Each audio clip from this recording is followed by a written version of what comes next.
Welcome to HyperScale Video Workshop. My name is Brett Green.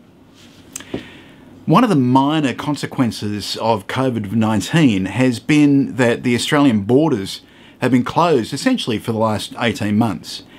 And that in turn has meant that there has been very little cargo space on inbound passenger aeroplanes to carry parcels, especially from places like Japan and mainland China.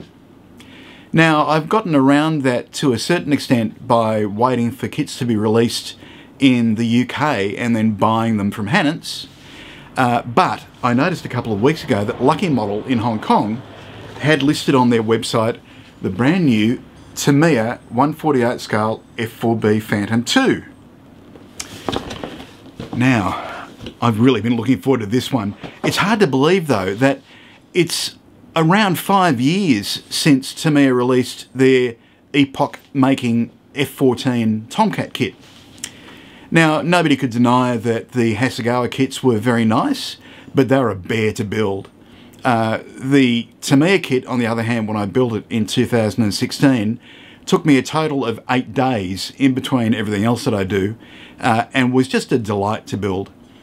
I'm expecting, not just hoping, that this kit will do the same thing for Hasegawa's Phantoms as Tamiya's F-14 did for their Tomcats. So let's have a look at Tamiya's brand new F-4B Phantom II. Now, once again, I'll remind you, this isn't a review. It's not a review. It's just really a way for you to be able to share my joy at opening the box for the first time and examining the contents. And I'll have a more detailed review for you on HyperScale probably at the end of this week. In the meantime though, I can tell you it's a sturdy box and it's quite big and it feels fairly full as well, so let's see what's inside. Light grey plastic.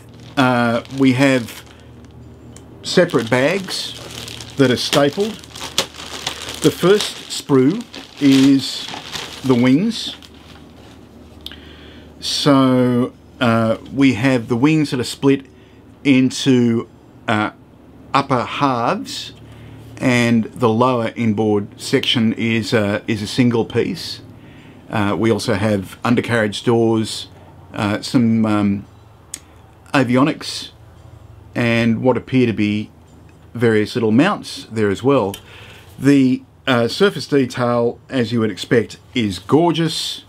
We have very fine recessed panel lines, as well as rows of rivets and fasteners. So that looks great for a start. Let's skip down actually, because I can see we have the fuselage halves, once again in their own stapled bag. So the engineering choices here are interesting. We have full length fuselage with separate fin and separate intakes, and obviously the openings for the exhaust and so forth. Once again, the surface textures are gorgeous, as you would expect. And let's have a look here. Oh, I see. Okay, so the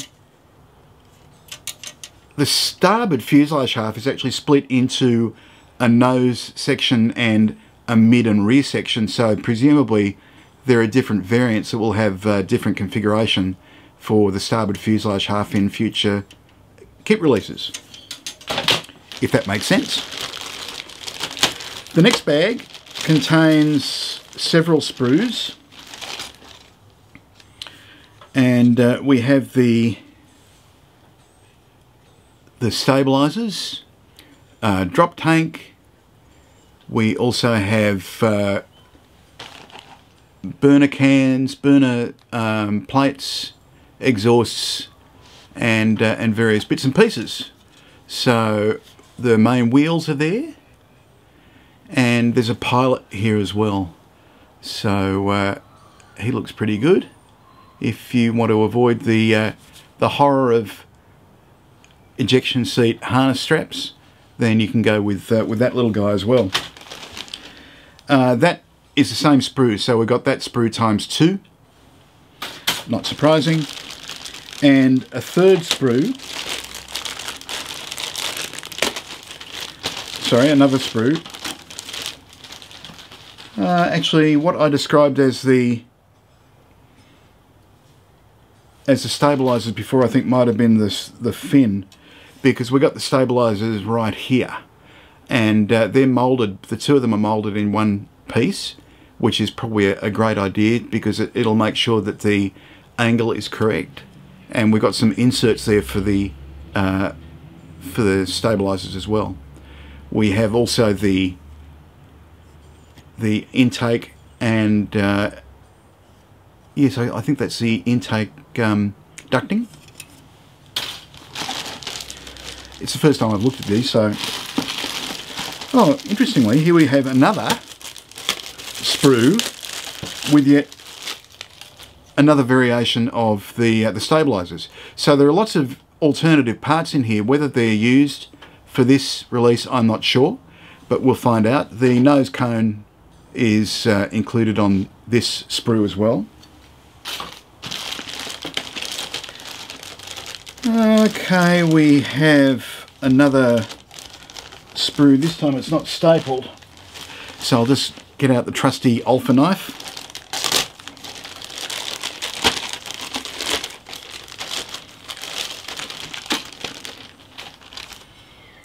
And this is certainly fin parts. Yeah, these are fin parts here. So there's one half, and you'll see there are a couple of different inserts on there as well. We also have some cockpit detail parts. Cockpit detail looks very nice indeed. The that's the nose wheel panel there. Can we see that? Yes. Once again, very nice surface textures there. And next bag is stapled again.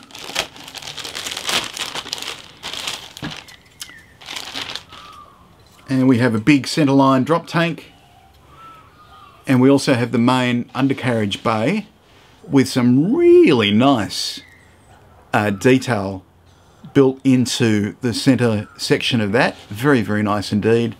And we also have a number of weapons pylons for the wings, and retraction mechanism for the undercarriage. Can we see that? It's my big head getting in the way. That's better, isn't it? Okay.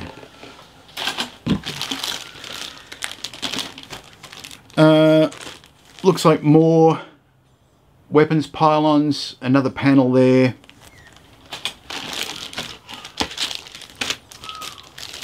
Here we have the cockpit tub. Cockpit tub is there. Various bulkheads. Might be the floor or the roof of the nose wheel bay, and we also have the intake covers there as well. So let's see if we can see that. There we go. So that all looks logical. And then we have two sprues, two identical sprues that contain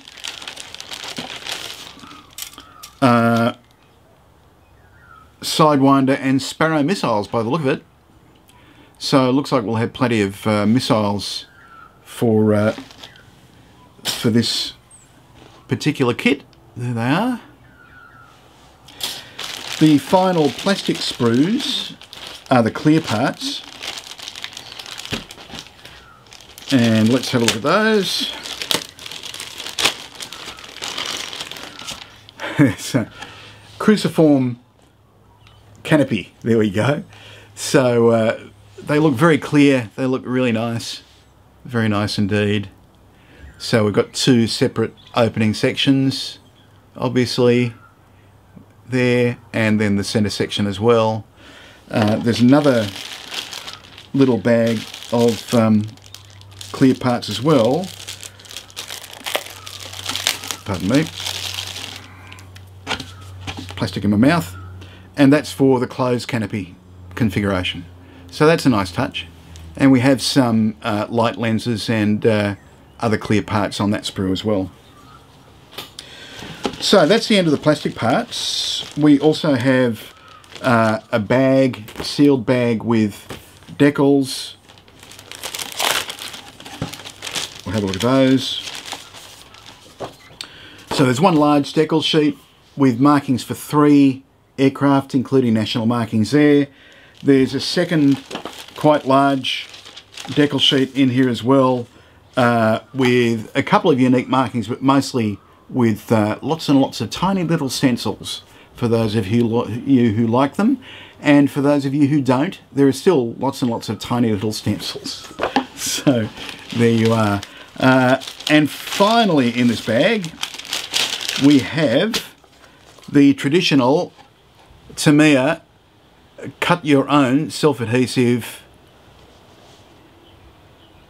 masking set. That's like a sheet and a set. It could have been worse. So they look good, and we have quite a hefty little bag here with the instructions in here. So here's this one, just for a bit of variety. This one's sticky taped.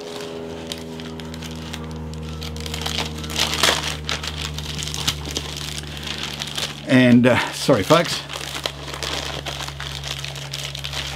got it eventually. So we have the tech tips. We've seen these in other places, just a few tips on how to use glue and paint and so forth. I'm sure you're all okay with that. We have what looked like to be really big fold out guides. Look like they're in 48 scale for all of the marking schemes. So they're quite big. There's another one of those as well in there. And we also have a little fold out pages of history in Japanese and in English.